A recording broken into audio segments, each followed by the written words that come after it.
And we're back. And a little bit crooked. Oh, there we go. So, happy 4th of July weekend.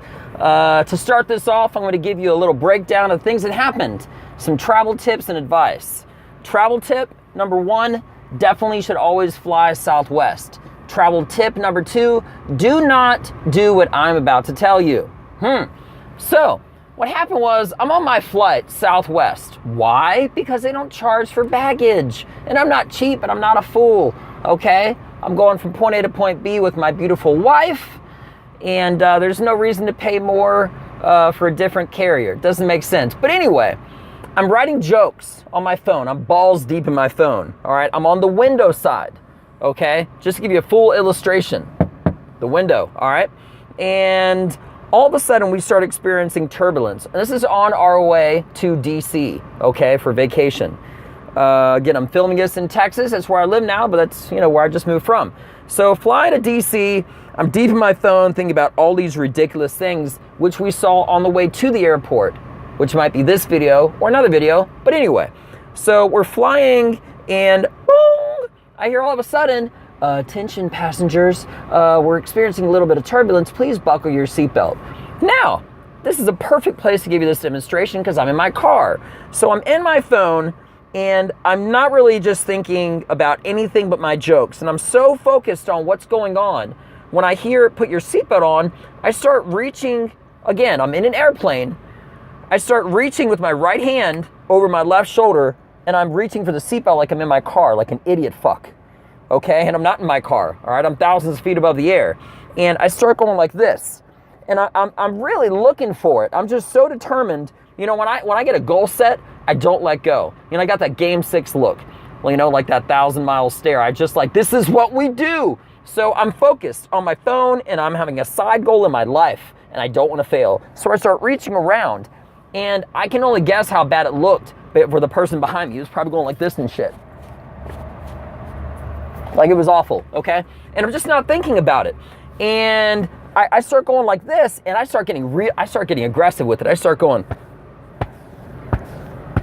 like I'm choking or something. See, that's where I fucked up. Yeah, that is where I fucked up. So you're not ever going to hear about flight 1173 because that's what did not happen. But I'm getting to it. No, there was no actual sky event that happened, which would make the news, but it was a pretty big deal. So what happened was I start going like this, and I'm getting so frustrated because I'm not finding my seatbelt, and instantly I have a stewardess. She runs over to me and she says, "Are you okay? Are you okay?" And I'm just looking at her confused while I'm going like this, looking for my fucking seatbelt, and she says, "Relax your tongue." Relax my what? I had no idea what she's talking about. Next thing I know is I'm going like this. I have no clue what she's talking about. And somebody yells out, "What's going on over there?" The lady says, "He's having a seizure." I said, "No, I'm not, lady." Guy stands up. He says, "I'm a doctor." Runs over. He's like, "Relax your tongue." I was like, "Why you tell me to relax my tongue? I'm just trying to put my seatbelt on." Everybody's looking over me. And next thing I know, I'm looking over and I'm seeing clouds. Connect the dots. I realize I'm not in my fucking car anymore. And I'm trying to explain to everybody that I just was trying to connect my seatbelt and I'm an idiot fuck. Okay? Oh, man. I feel like such an asshole. Oh, man. I had a little after-flight discussion with the pilot apologizing because he thought that he was going to have to divert and go down. And I just had a sidebar conversation with him. And I said, "Hey, man, I'm really sorry. I didn't mean to give you a scare. And just out of curiosity, I always, get random conversation with people. I said, what's the most dangerous thing that happens when you're flying?" And he said, "Allergies." And then I guess he was done talking to me. He said, "Allergies." Boom. And then he just walked away. And I'm thinking, why all of a sudden would allergies be the most dangerous thing when you're flying? So here's another word of advice. Pray. Okay? When you get on an airplane, pray. Pray that your pilot doesn't have allergies on his flight. And then it connected. I realized that exact moment. Could you imagine if you were like a Navy F-16 pilot, Blue Angel, whatever the hell, flying over Syria, Iraq, or wherever they're going, and all of a sudden you hear your squadron commander saying, "Hey, do you got any bogeys over there?" Now, the way it works is, just to give you a little words up of advice, there is a clear glass screen in the cockpit. There's a reflector with our little radar equipment, okay? And whatever they see, it's based off what's reflecting. So the reason why allergies would be a bad thing is because if somebody is flying and all of a sudden, squadron commander here asks you, hey, how's the skies going out there? Oh God, you're gonna see like 16 green things and a red one, maybe, okay? So allergies are extremely dangerous in the air because you can see shit that's not there, especially if you're a fighter pilot, okay? I can only imagine how bad that would be. So I get off the airplane, I'm thinking to myself, that shit's ridiculous. Now, on my way back, I experienced one of the worst customer service with Southwest ever. Hate to dime you out, but it happened. It happened, and I'm talking about it. Get on the airplane, Southwest has this great thing where you don't have assigned seating. I'm being sarcastic because I'm with my wife. She wants to sit beside me. Well, I want to sit beside her too, to a degree. That just depends on if she's bumping into me, okay, doing her Jeet Kune Do, all right? So, on the flight, my wife has to sit one place and I have to sit somewhere a little bit different than her. And I look at the flight attendant, this guy Dale. Just being honest, his name is Dale, at least that's what he said. And I said, hey sir, is this seat taken? He was watching everybody come in, okay? I was like one of the last ones on the flight. And he said, you can sit wherever there's an open seat. And I said, sir, is there an open seat right here? I'm just getting on the flight. I'm like, my wife and I were in the last ones, is this one open? He leaned into me like an idiot and he said, you can sit wherever you see an open seat. So the guy's not helping me at all. Oh, sorry, I probably just messed with the microphone a little bit. Guy's not helping me at all. And I wait for everybody else to sit. And when I see there's nobody else and the seat isn't taken, I sit down. So he's making me look like an idiot. Strike one. Strike two. We get ready to take off with the airplane. And all of a sudden, he comes over. Now I'm sitting in the emergency aisle along with a few other guys and gals. My wife is on my right. And this guy goes, so listen, everybody, I need to let you know. You ever meet those people that take your job way too serious? You know, like some guy at Staples making copies. Listen, we need to make these copies. It could be a doctor. This could be a life or death matter. It's not a life or death matter, okay? That's why on my spare time, I wear khaki pants and a red shirt and I go to Target and fuck with people. Oh yeah, that's gonna be a joke and it's the truth. Somebody will walk over to me, hey, I'm sorry, sir, could you reach that for me? No, ma'am, I won't. I won't do it, okay? You're not my boss. That's exactly what I tell. And then I leave and I never go to that Target again. But anyway, so the guy looks at me and he says, sir, everyone, lady, gentleman, talking to my wife and everything, car, what we're gonna need to do is, I'm just gonna run a little simple test, a verbal test to make sure you fully understand what's going on. This is a very serious situation, okay? So all of you are sitting in the emergency aisle. Do you understand that? Everyone's like, yeah. And he says, so what we're going to need to do is we are going to need to verbally give commands in case of an emergency that you fully understand what's going on. So first off, the basic briefing, if there's an emergency, you guys are going to be the ones to help exit anybody off. I don't care how much temptation you have, you are going to have to help people off this plane, okay? So one by one, I'm going to need to understand that you all understand that and you won't, let temptation get the best of you and leave if the plane is burning or something like that. This guy is so crazy. He's talking about all this disastrous shit and everything. And everyone just sort of says, yeah.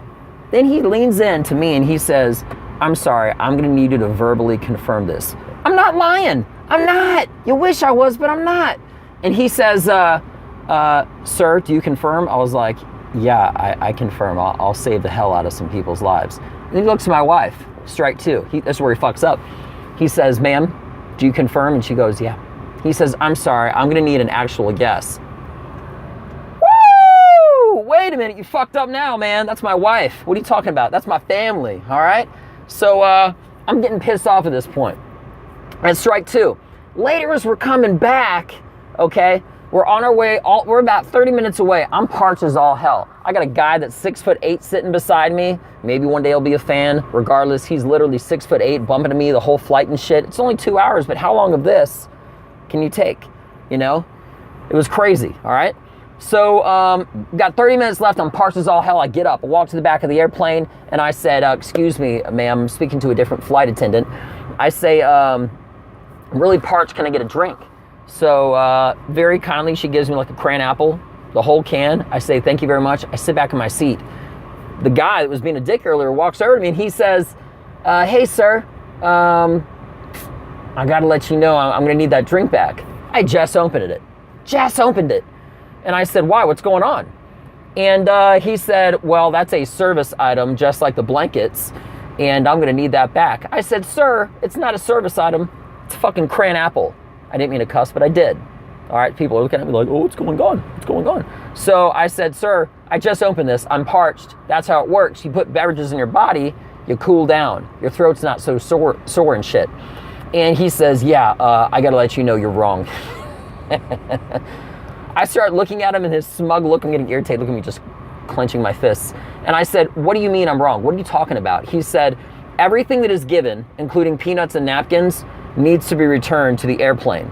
And I said, so you're considering this little cran apple drink as a service item. Long story short, we go back and forth and banter the whole time, okay? And he's basically trying to tell me that a cran apple drink I cannot take off because it's property with Southwest Airlines. Now, maybe I'm taking this too far, okay? But right as I get off the airplane, okay, I say, sir, listen, you disrespected me, you disrespected my wife, you took my fucking cran apple. What's your name? I'm going to report you. I have a complaint. The guy says, Dale. I said, Dale what? He says, I don't have to provide that information. Oh, really, Dale? Is that right? Man, I'm telling you. You know, there's very few people in this world that I would love to take a piece of paper and outline my middle finger and fax it to you. So you'll just see this little finger coming to you that says Dale right across and my middle finger. What the fuck is your problem? This shit was so ridiculous. So we deal with that. We get off the airplane. We come back home. As we're coming back home, we see, I've never seen this. I'm being completely honest with you. We see a video store. No, I'm sorry, not a video store. We see a film theater for porno. Now, I think that automatically this is like a time warp or something like that, because I've never, ever seen a theater except for in a film, that's how I pronounce it, theater, but anyway, where they shoot porn in. And my wife and I, we started joking around. We're like, hey, baby, do you want to stop by there? It would be like traveling through like a dirty time machine or something like that. And my wife was just like, yeah, do you know how bad that would be? All of a sudden, you're just there for experimental study purposes, watching an actual film. All you hear in the background is, let's get them the microphone. Next thing you know, you're like, oh, this place is fucking disgusting. Oh, God. Oh, God. No. Talk about being scarred for life. So I'm still debating if I'm actually going to go to that place, but here's my words of advice. All right? If you're on an airplane, okay, look and grab your seatbelt. Look down. All right? Look at your pickle and golden tackleberries. You know, your whole fishing equipment set. All right? If you're a girl, you know what you got. All right? You got a zipper. That's what I call them. You got it. So, word of advice: look for your seatbelt. Second thing is, don't give shit to flight attendants, because they don't deserve that. But if they do, remember, it's always good to take the low fucking road once in a while. Okay? So, I hope you liked my video. This was more of a rant and an update. I have a lot more things comedy related that's going to be happening. I should be doing comedy, and I'll be uploading that on, I think, Tuesday or Wednesday. But I'll definitely take a screenshot of it like I do on YouTube. I hope you thought it was educational, maybe a little bit funny, and I wish you the best, guys. Not a whole lot happened, but I definitely got pissed off. So thank you very much. I hope you liked this video. Click subscribe and the thumbs up. I believe it's on this side. I keep fucking that up. I'm not meaning to. But thank you. Take care, guys. Bye-bye.